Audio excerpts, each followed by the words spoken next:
Welcome to the Goa School. Thank you so much for doing this talk. We're calling it Tilt the Future or Tilting the Future. And we've stolen the name of your organization, Karina. Welcome. You're talking to us all the way from Canada. Um, Yes. it's it's it's um it's going to be an amazing conversation because really I realize that this is something that's so pertinent to youngsters all over the world, and we've, as a Goa school, only barely touched the tip of the iceberg.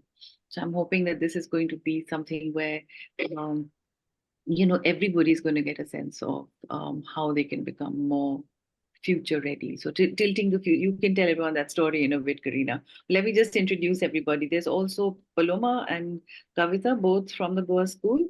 Paloma also independently trains youngsters in the hospitality industry. And so she's also in touch with a lot of young people, as is Kavita Das, who is the director of ICS Education Ltd, which is a career counselling institute that works in India, South Asia, and some parts of the Middle East. So, welcome everybody. When people talk about becoming future ready, it just sounds like a lot of jargon to me. I'm like, what on earth do they mean? How can you become ready for something that you cannot possibly know?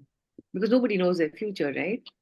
So, what does it mean? Shall we go in this order? Karina, Paloma, and Kavita.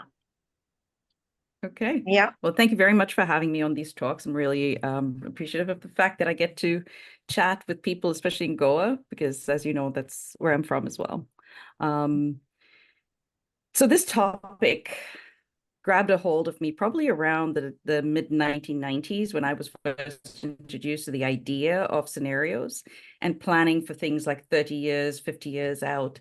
I think growing up, you tend to think very much near future. What can I do? How can I manage myself in the next coming years?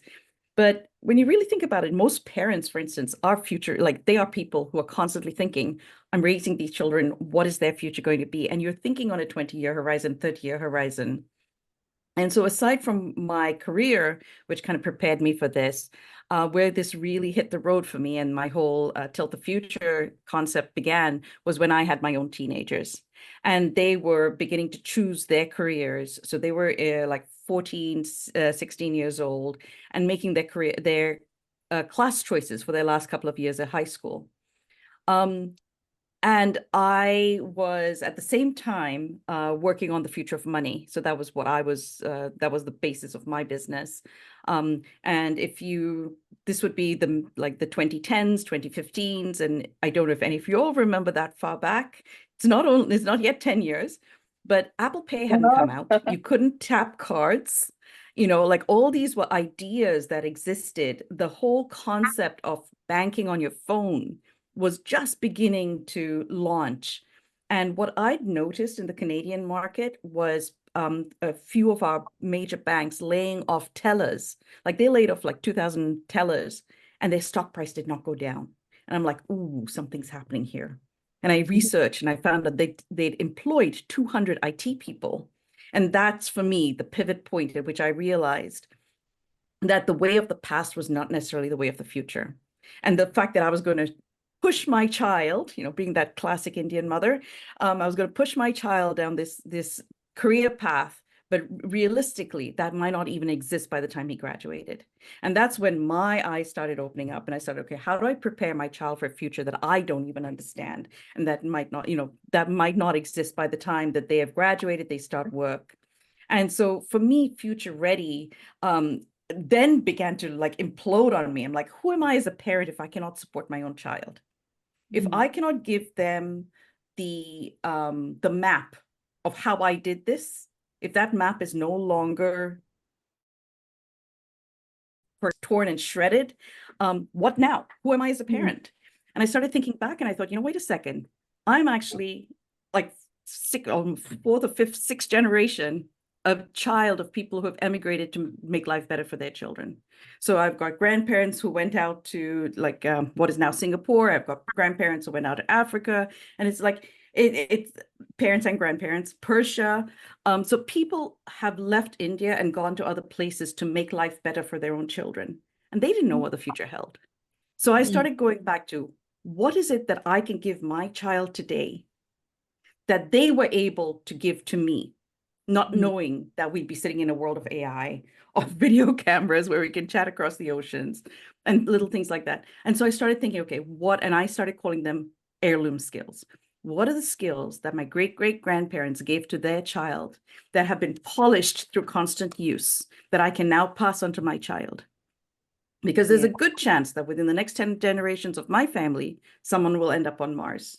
Where, once again, all the maps will be shred. There will be, like, gravity doesn't exist the way it does on Earth. 24 hours in the day does not exist as it does on Earth. And so every framework that we take for granted is gone. What will they still be able to rely on? And so for me, future ready is beyond what we talk about in the tech world. It's much more a set of concepts about what can we, as the elders in the community, equip the younger generations with, or even those around us with, so that they have the confidence to actually lean into whatever new technologies out there, whatever new circumstance comes their way, and be able to leap into it. And in some ways, that actually is part of what the Tilt the Future idea encapsulates. That's a wonderful way to launch into this topic. Okay, Paloma, you're also talking to youngsters. Are they really thinking about, life on Mars? What is it? So the area or the realm that I look at is mostly those that are in the hospitality field.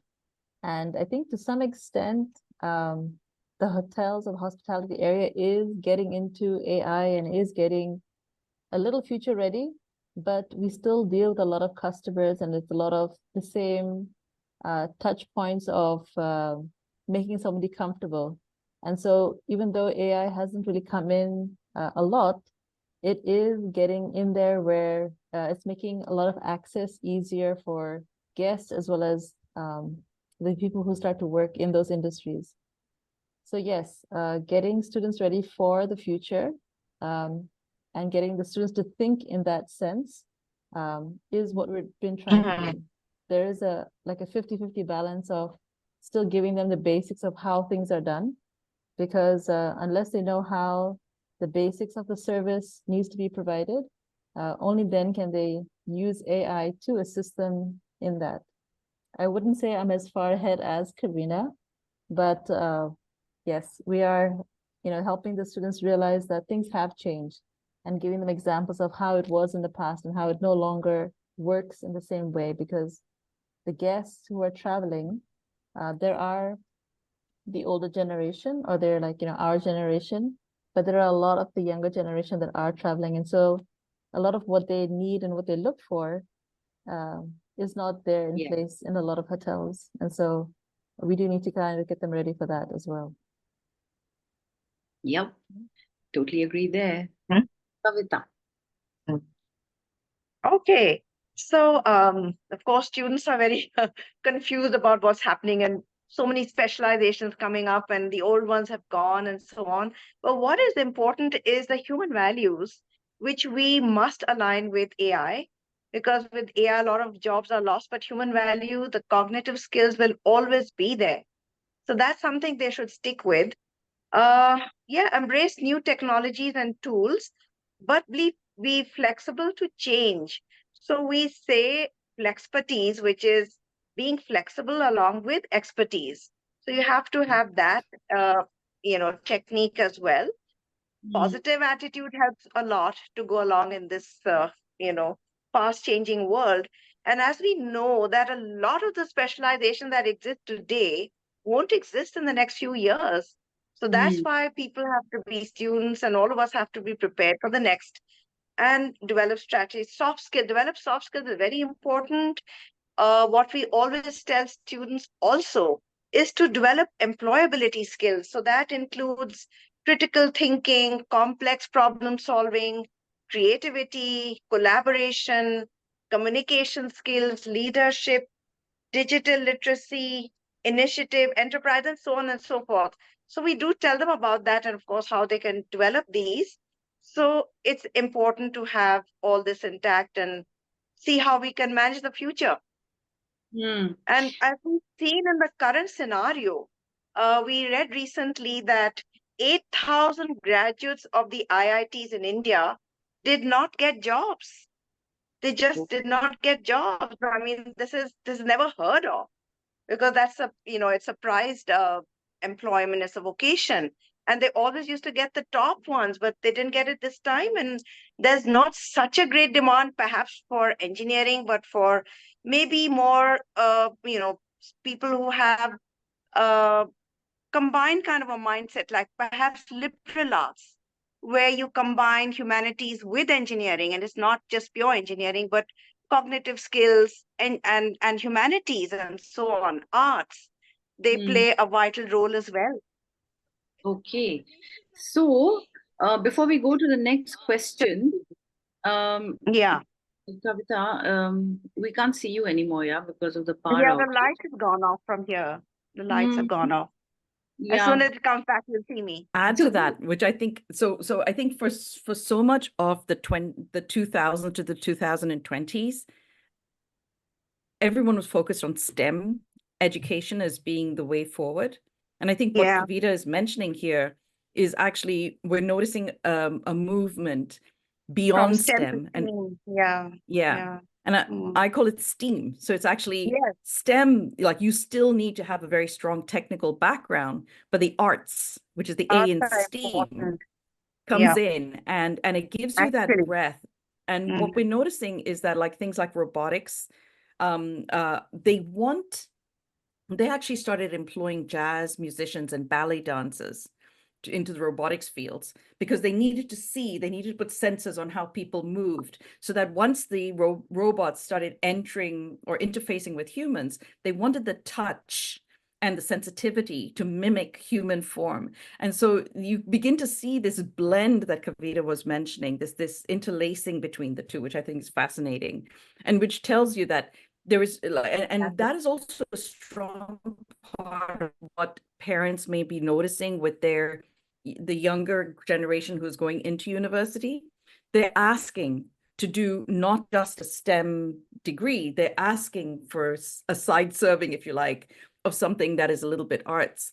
And I think that this is the why. The younger generation understand the need for this blend, and so they're leaning into that. okay, that's fabulous. But you know something, before we get into the details, because we've actually talked about a lot of things here, including what skills you might need, etc. But just picking up from like the last round, you spoke about certain things like AI and going to Mars. And then Paloma brought it back to saying, hey, but it's about making everybody comfortable, and that's a skill, and that's going to stay irrespective of what environment you do it in. And then Kavita came in and talked about cognitive skills, right? Bringing that in from another angle. Now, before we get into more detail, I was just curious, should we just back up a bit and try and do a bit of forecasting here, in the sense that is it possible for us, just as four different people who've been navigating different parts of the world, what do we think are the biggest trends that we need to watch? Because when we're saying that making somebody comfortable or using your cognitive skills or using a mix of arts and science, etc., can then be applied across environments. Well, what are these? What are these scenarios, or what are these likely to be? So, for example, is something going to change? So, maybe, I don't know, maybe about 100 years ago, some of our ancestors in India couldn't conceive of the fact that we'd all be going towards the nuclear family, right? And everybody almost was in a joint family homestead. To the internet, and he was like a civil servant who knew lots of stuff, right? Like about countries and about, I don't know, like policies and all of that, but he would never have ever imagined what the internet was going to be about, right? So so my point is, what can we see coming on the horizon that you think might be a huge change, that in terms of a trend, that people can then start looking out for, and it could be from any field. So, who wants to go first? Should we do it in that same order? Or maybe we start with Kavita and then do Paloma and Yeah. Kavita. Okay. So I feel there won't be offices anymore. People will work from home. and AI will do a lot of the work. So we'll have to do a lot of the thinking and planning and things like that, basically. Secondly, space is coming up in a big way. So the space sector will grow, and you'll have, of course, you already have space tourism, but then you'll have space architecture, space mining, and so many other fields related to that. So that's one field which is going to grow. Yes, AI, of course, and hospitality sectors is still doing fine. I think that's going to be there. It might change its avatar a little bit, but a few of these, kind of careers will continue, as also psychologists and say elder care specialists, child care specialists, nurses. That will continue because that human element is what people still look for. Yeah. So I feel that will continue. Okay, interesting. Mm. Paloma, any predictions? So actually, I think the last few that Kavita spoke about where it came to elder care and even like the space tourism, I think those two were like two areas where I think that there probably would be a need because we're all living, I mean, like it is kind of because of medicine, but also because of AI, we are all living a little longer. But and because of the nuclear family, a lot of people are living alone. So I think that is definitely one area where the care will still be required. Yeah. I tend to think, I do think very much long term, but I also think I have like two horizons that I tend to think on. And I think for this one, I'm going to choose my 1,000-day horizon, because usually like it's really interesting that like everything that's going to happen in 1,000 days, we already have the building blocks for it now. We already have the signals for it now. So I'm just going to stick with that one for now, because I've went off on the tail end of 10 generations from now on my previous question. So I'm a futurist, and one of the things that I use in the fields that I choose to focus on is I use this logic, which I call outlier, cluster, trend. And so when I see something happen, that's an outlier. If I see it happen 2 or 3 times, that becomes a cluster to me. Now I start paying attention, because this wasn't just a one-off thing that happened. This is like 2 or 3 people have now picked up on this thought. I've seen it in 3 or 4 different places. Okay, maybe there's something here. And it's only when you have a couple of clusters joined together, over time, it becomes a trend. And so that's essentially how I pay attention to what I think is going to happen in the future. And there's another idea behind being a futurist, because like, for instance, I was really blown away when the pandemic hit, and I'm like, oh my God, how did I not call this, right? Everybody is actually a futurist. Everybody pays attention to things that are important to them. And so in whatever field that you, whatever is your passion, there's a good bet that you have a good gut instinct on what's going to happen within the next 3 to 5 years, because you've been watching for indicators. And so based on that, like obviously AI is going to have a huge impact. What struck me, however, is how fast it's having an impact. I hadn't quite anticipated the acceleration of how fast the different models were going to impact people and their ability to come in and disrupt.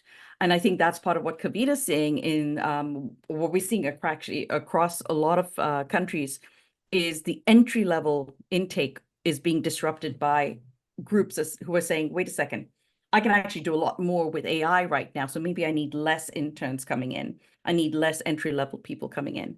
But where I caution us, and in like, all of us could be employers here, is how does someone develop the ground level skill sets if they themselves are not doing these tasks, the tasks that gave them the rigor that to do our jobs better? So how do you create a good consultant? How do you create a good manager if they themselves have not once upon a time been that waiter, been that server, been that, the person entering the numbers in the spreadsheet?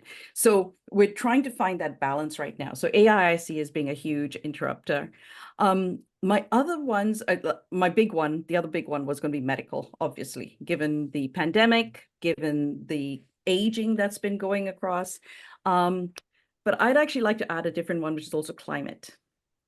So climate is actually a cluster field that we're going to see, because when you talk about climate, it actually impacts so many things. It impacts family, it impacts economics, it impacts geography, it impacts immigration.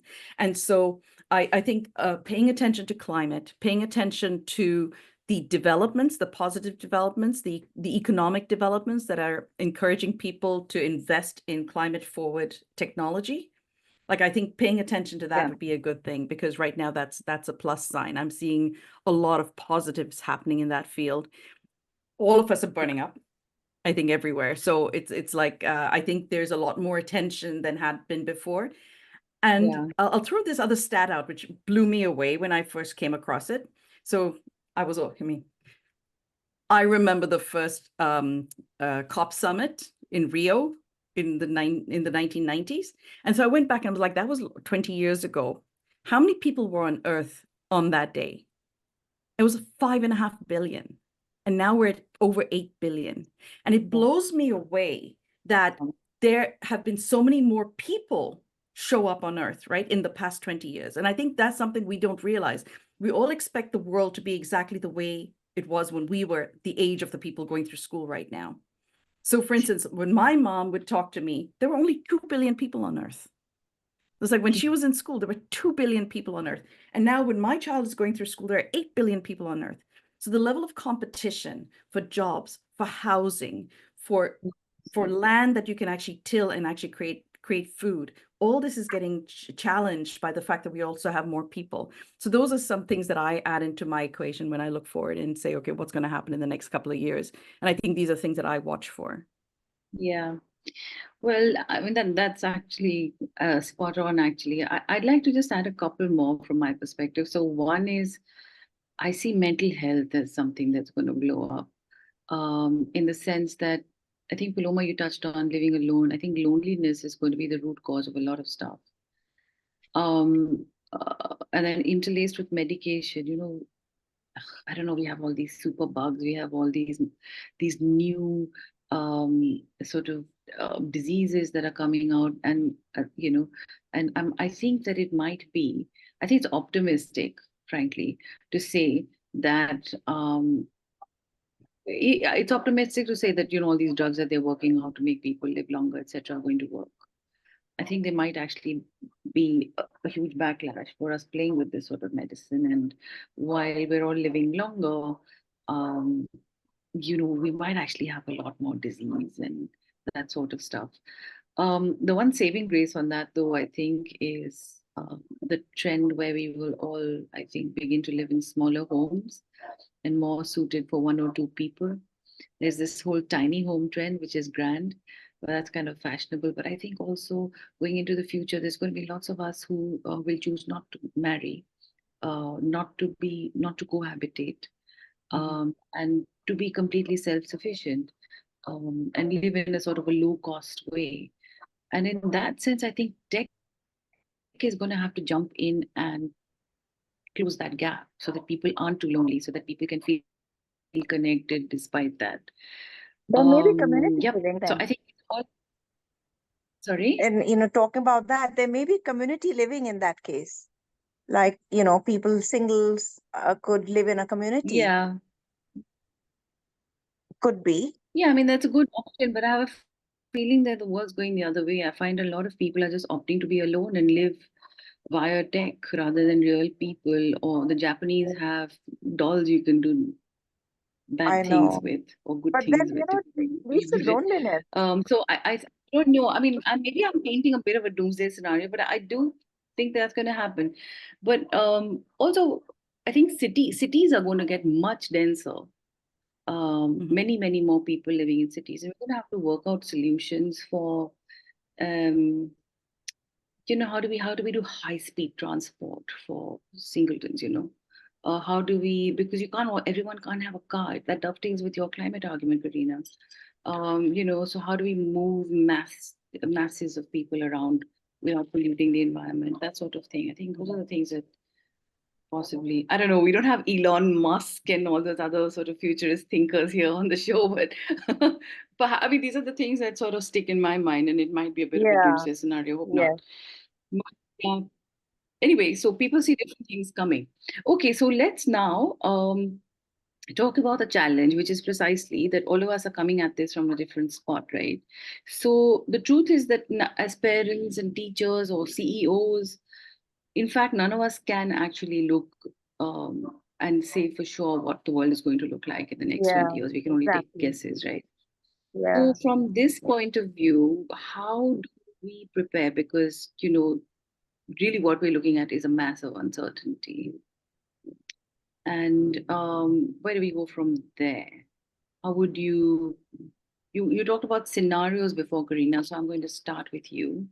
Because how is it that you train this inner dragon of yours, which may be full of potential in life and wanting to do things, but is at a loss when it comes to this one area? Karina. Okay, so yeah, now you're speaking my passion. This is the language I learned to love in the 1990s. I was introduced to it.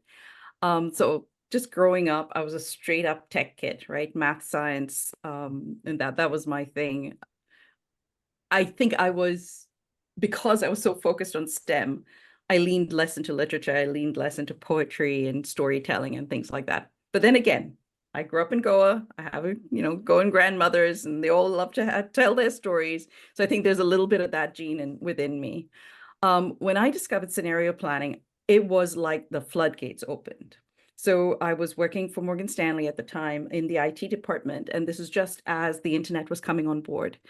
So for instance, we did, what will the internet be? Was like one of the scenarios we talked about. Another one was, what would Y2K, what are the instances of Y2K? Like could Y2K actually shut everyone down? Could it be a positive scenario? And the idea behind scenario planning is you take any set of circumstances and you put them together, and then you explore. If this is a positive situation, like, how do I survive and how do I thrive in this situation? But then you actually look at the negative as well, and you say, okay, if I'm stuck with the negative part of this equation, right? So let's say Y2K, well, actually that's too far in the past, pandemic. The pandemic comes down, shuts down everything. How do I survive in a pandemic, right? So because in every situation, you will find elements of society that thrive and elements of society that do not do well. And so part of this is training yourself to say, even when the worst is upon me, how do I take those elements and turn them around to my advantage? How do I tilt the future to my, in my favor? Is essentially what it does, right? So you're actually looking at each scenario and saying, even given this set of circumstances, this hand that's been dealt to me, how do I take it and now spin it so that it can become something positive? How can I survive in the middle of a war? How can I survive as a refugee? How can I survive? And you play with these ideas. And what you realize is that you actually come away with a set of tactical elements, things that you have to do, like you have to have maybe that pot of money that you always make sure you don't spend on a vacation, that it's always there as your rain day fund. But you also have resilience. You have to remind yourself that you can actually get through this. Or you may want to say, okay, I make sure that I have a set of friends that I always check in with. So there are all these different elements that you create that give you that sense of, in a good situation and a bad situation, I know I can still survive. So I love the idea of scenario planning because Fortune 500 companies have been using it for decades. And they're the ones who still exist. Like, so many technologies changes have happened to them in the past 50 years, and they're still going. And you're like, wait a second, they survived this. And so when I started thinking through that, I'm like, wait a second, this is exactly the skill set we should be teaching teenagers. Because the teenagers are the ones who have got like an 80 years, future in front of them, right? Yeah. And they're like, how do you survive? How do you bounce into each situation that's offered to you and say, how do I thrive in this situation? This is the deck of cards I've been dealt with right now. This is the hand I've been dealt. How do I take this? How do I look at it? And how do I turn it to my advantage? I think for youngsters today, it's actually a lot more difficult for them to navigate the changes, or at least the experience that I've had so far, like in Goa with maybe kids who they've had everything. Like, I think when we were growing up, we had a lot more difficulties that we had to deal with. And that kind of helped us navigate or helped us to understand that everything is not going to go your way all the time. And a lot of the youngsters that we've been interacting with, their parents have kind of given them a lot of things to make their life easier. And so for them, I feel that it's actually quite difficult to be able to handle a change. And so then, I mean, I don't want to use the word depression because depression is kind of like a word that has been misused, but they feel that they're depressed when actually it's just they haven't gotten what they wanted. And now they're Yeah. just huffing and puffing in a corner. Yes. So I think they kind of have to, like, you know, that whole story of how, like, you know, a butterfly has to push through its cocoon to develop its wings and to be able to fly. And if you see it struggling and you just help it, it actually harms the butterfly more. So I think for a lot of youngsters, they kind of need to get through a difficult moment or a difficult time, and then we'll be able to develop those skills, which a lot of kids nowadays haven't had that. So, you know, what Karine talks about, like how our grandparents, you know, were able to do so much more and be more resilient. It might be something that's lacking in the generation right now because they're kind of, I don't know, in a different zone. I don't know how else to put it. Yeah, no, I totally get it.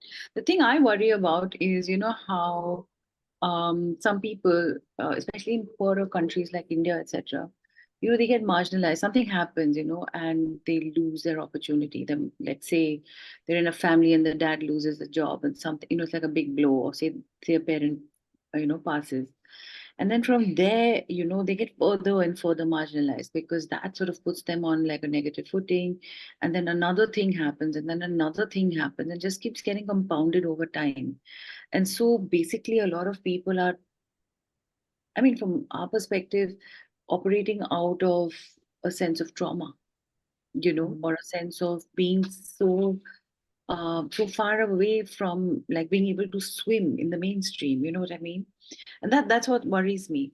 And the only, I mean, I've felt like that. I mean, I don't think I've been as strong. I can't claim to have been as traumatized, but I felt like that on many occasions. And personally, I would say the only thing that helps me is like to really go step by step, like minute steps without feeling completely overwhelmed. And I'll give you a small example. I remember I went to boarding school when I was 9 years old, and I can remember standing near the pillar of this, you know, this large sort of huge, you know, it seemed like a huge building to me with all these arches and corridors, and my parents driving away, and I was standing there by myself, and I thrived absolutely in that school to begin with. But on that first day, I didn't actually know where to go. I didn't even know where to turn. And I remember hearing like a whole bunch of children walking down a corridor. And I turned to look, and I could see these feet moving in one direction. And the only thing I'd been told by the nuns was, you know, go find dinner as soon as your parents leave. Dinner will be served. I didn't know where the dining hall was. I didn't know where to go. I didn't know anything. But I remember just following these footsteps. And in the beginning, I just literally heard the sound. Then I looked and I saw a lot of shoes. And then I followed them, and then I looked up a little bit and I saw like, oh, there seems to be some sort of hallway that everybody's going through. And then you go in and then you say, this is how it's served, this is the system. So, you know, rather than getting overwhelmed right away, you know, you can actually make progress by just literally doing the tiniest thing first and going from there in the direction that you want to go. So that's one.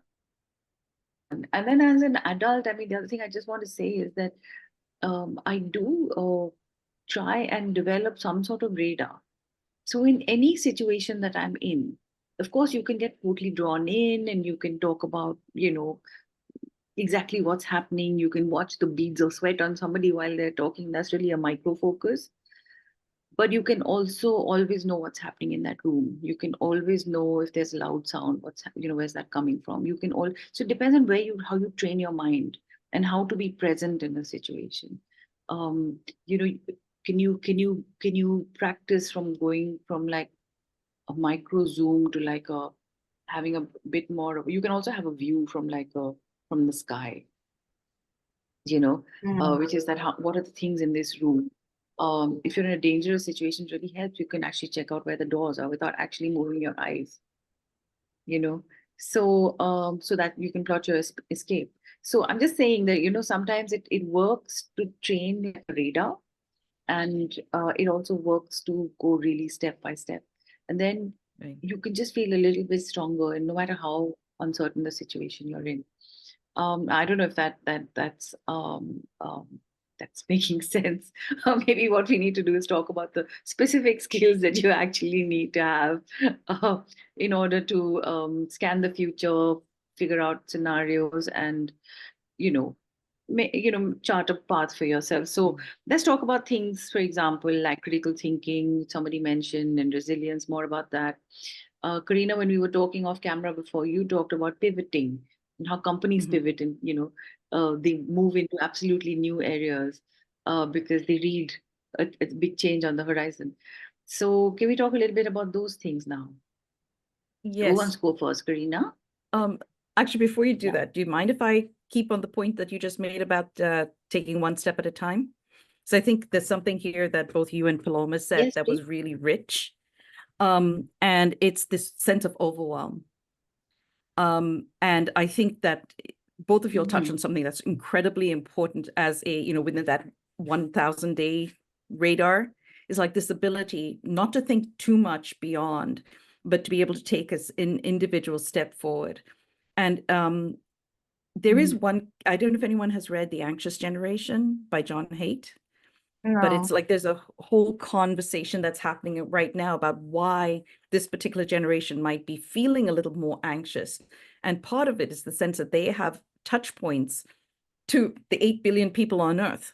So they don't see the individual like steps that people had to take. They only see the final grand product. Like they'll see one of us on a fancy vacation, not realizing, the number of suitcases you had to pack to take there and the number of times you had to go and check all the detail. And they kind of, so to Paloma's case, like they have this sense that things just show up ready, right? Yeah.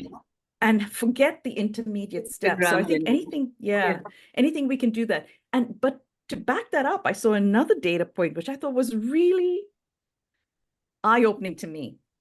And it was someone who said, yes, forgive your parents, because in their day, they didn't have the backspace button. They had to handwrite with pen and paper. So their thoughts had to be ready, because if you didn't, so this whole idea of not being able to take too many chances. And I thought that was a whole different prism perspective for me. Like this whole idea that my generation might say, think it through, make sure you've got your everything, ready for yourself.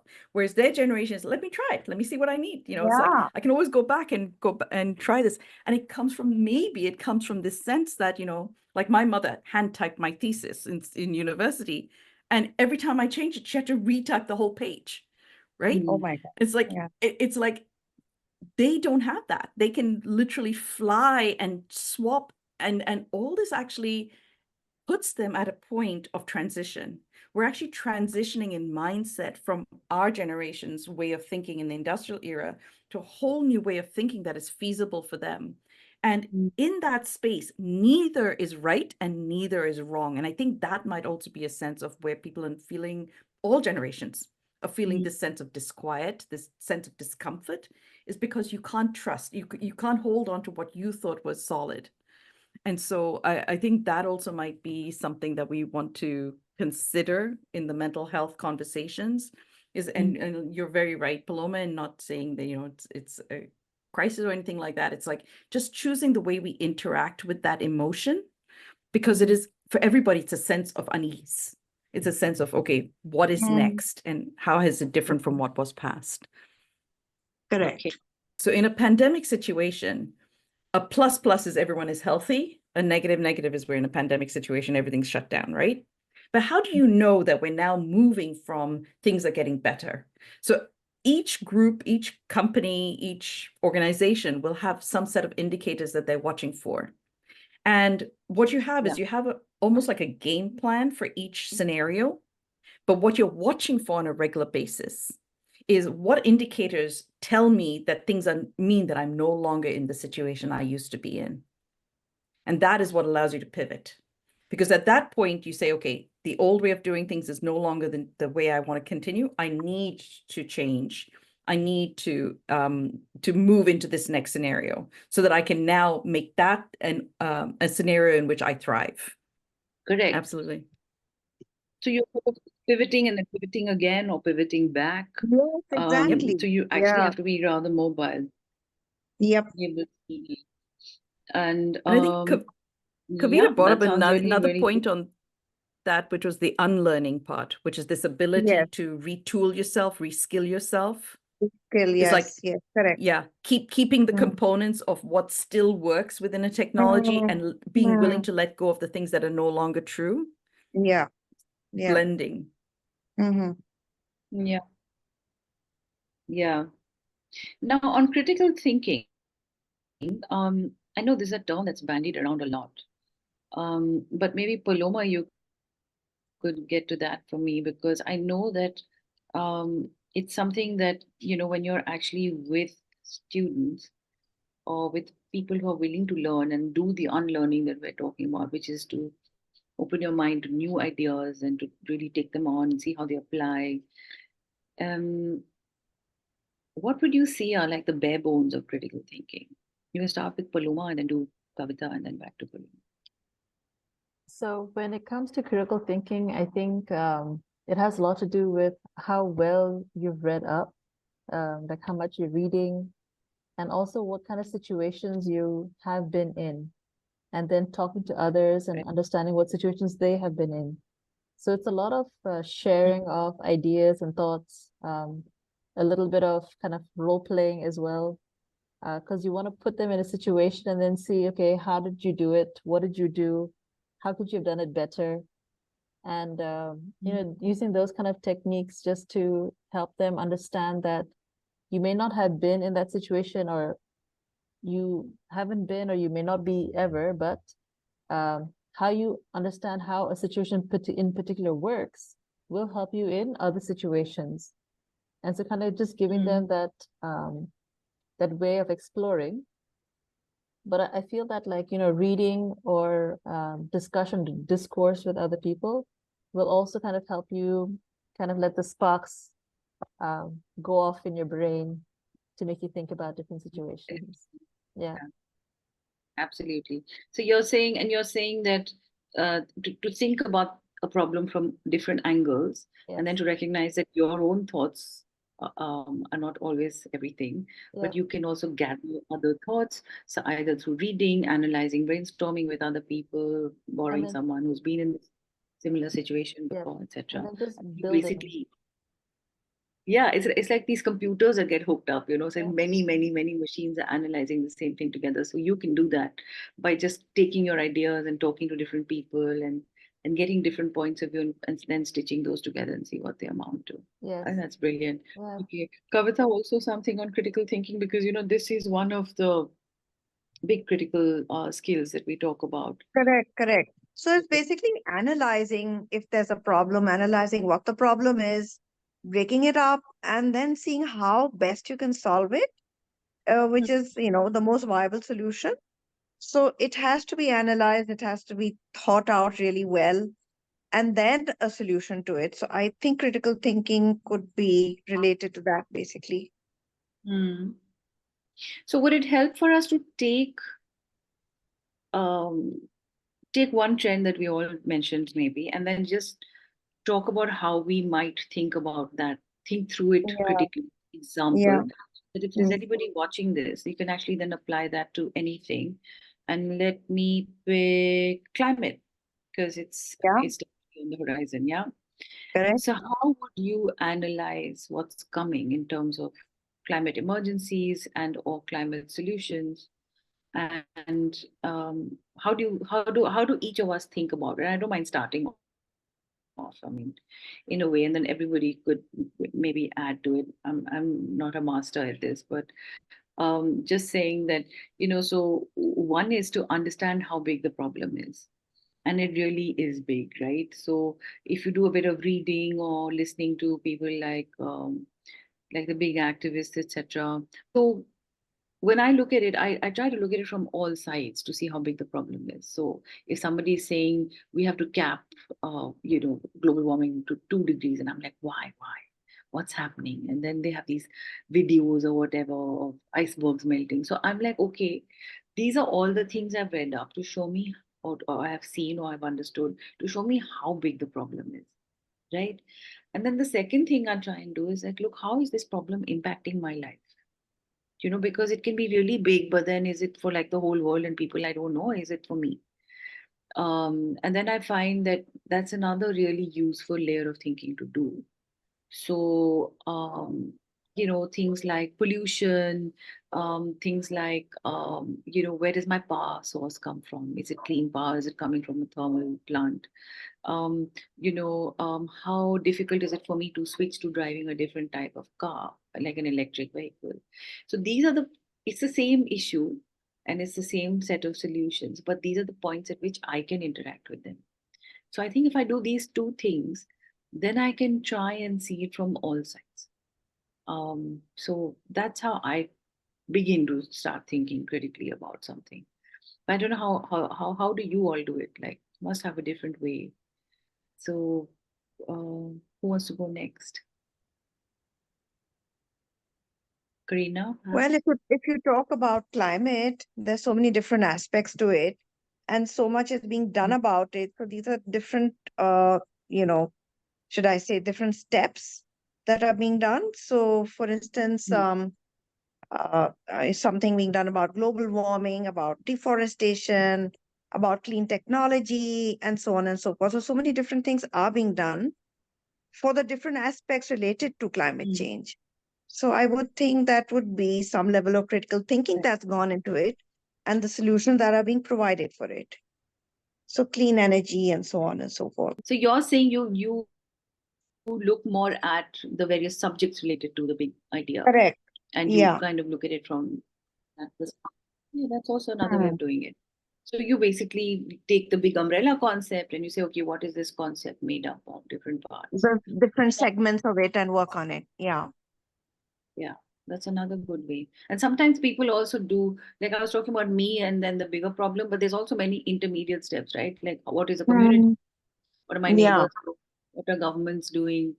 So, you can also layer it in terms of moving out from yourself towards like the whole planet. That's another structural framework that you can use to think of anything critically, right?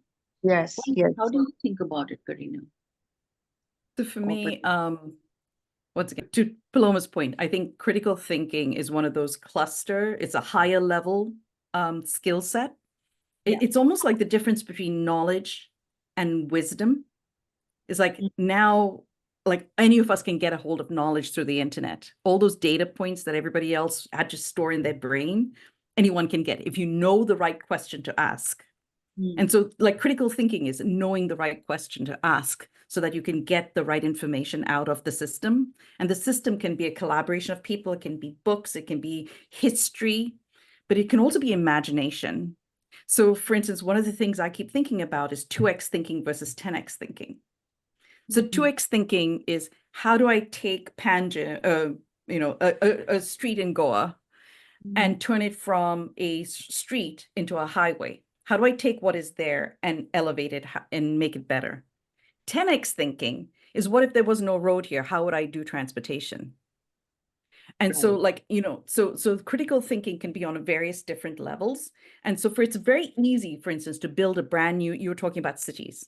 It's very easy to build a brand new city from scratch with all the latest technology, created in certain clusters for different technologies or different industries, underlaid with the right transportation systems, sewage systems.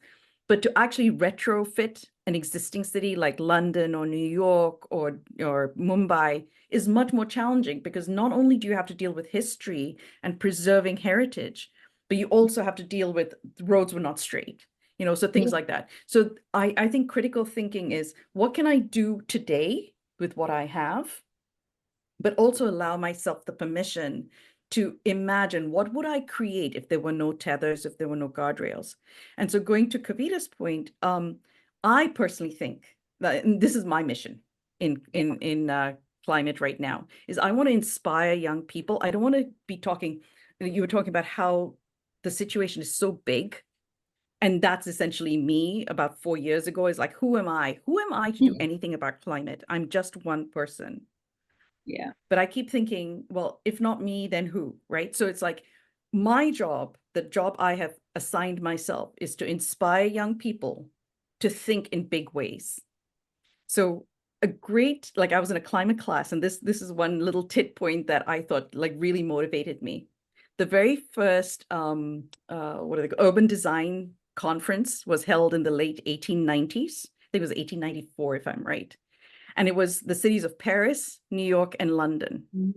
And what they got together was to try and figure out, with all the increase in population and so many more people commuting, they had so much horse poop on the streets. And their challenge was, how do we get all this horse poop off the sidewalks so people can actually walk in their elegant dresses down the sidewalk? Because the more people coming in, the more horse poop we have to move. And within 10 years, we had the car. Yeah. So when you see the 2x versus the 10x thinking, it's like I'm convinced there's going to be a way forward out of this climate thinking if we keep giving young people the permission to say, you're not stuck with the way things are. You can use these Lego blocks, but go crazy, like go imagine how you would like to breathe fresh air and drink clean water, and come out now and start coming up with ideas. Because I think as they start coming up with ideas, we're going to see so many more industries, the economy is actually going to grow substantially, because people will start pumping their energy and their thought process and their money into a green economy. Yeah.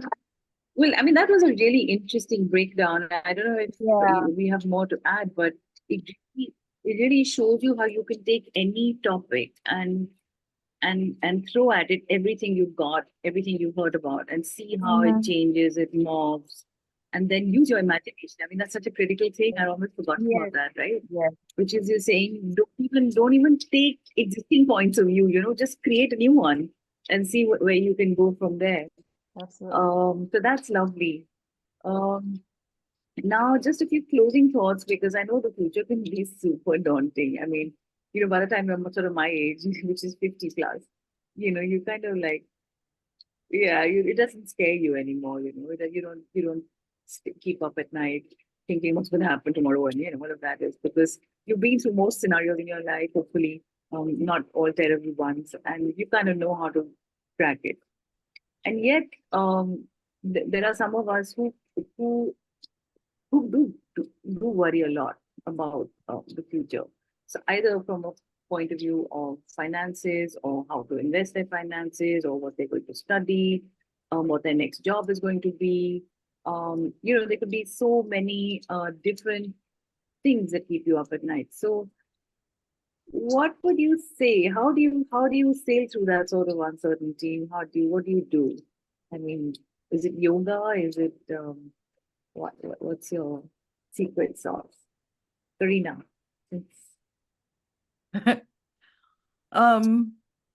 I think it's important to have, like I've talked about the heirloom skills.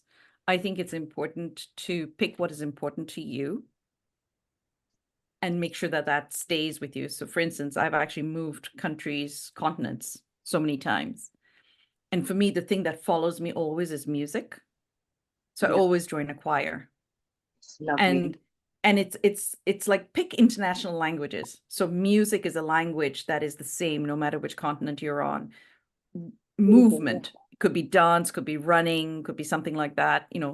So different countries, different people gravitate to different international, global languages, if you like, sports or arts. So pick something like that. So that is it for me. Some people, I think a faith practice is very strong. Some people like journaling, but honestly, so far I am still struggling. The tail end of my 50s is like, I'm still struggling with the journaling. So there's some tricks you can't teach old dogs. Just about finding a tribe, right? Yeah. Finding your tribe. So somebody else might like journaling, and then they might. Exactly. Yeah. What about you, Paloma? What's your What's your secret? How do you stave off the worry about the future? So I don't think anyone can like totally like, avoid it. It is something that does kind of have you thinking at night and maybe a couple of thoughts like, what's really going to happen. But I think the main thing is just not to. So I like to write like, like things to do or get kind of things off my chest by talking to somebody. And I mean, I'm lucky to have people that I can talk to, and I guess I am kind of lucky that I understand that even though the future is uncertain, you do have to just take it like one day at a time, like how Karina had mentioned that it's not something that you should try and resolve all at once and like do those little steps. Or I don't know whether Madhuri, you had mentioned that like you take a little bit at a time, because nobody can really say what's going to happen. And like even if you just talk about your own personal life, like you don't know like in the next few seconds or the next few minutes whether you're still going to be breathing. So it is just truly all uncertain, and it just requires you to just deal with whatever is in front of you when you can. And when you can plan ahead and when you can think about the future, do it then as well.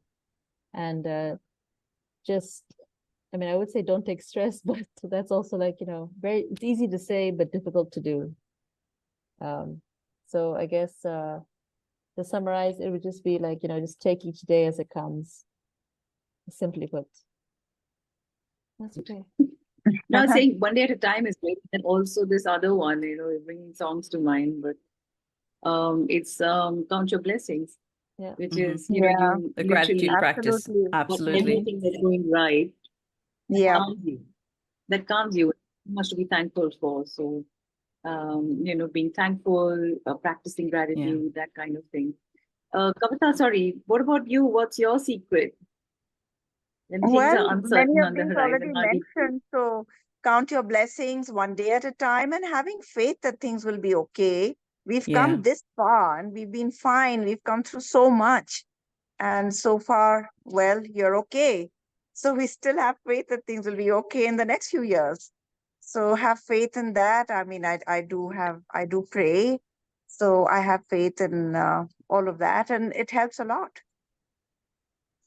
Yeah. Yeah. Madhuri, I'm curious, what is yours? Mine. Oh, many things. So I try to learn new things. It just gives me such a high, and it gets me engrossed, and I forget about like my worries. So I remember I went through this whole thing, learned a brand new skill. So I can play the guitar now, and I learned this in the last 4 years. 4 years, and I didn't understand how it worked at all before that.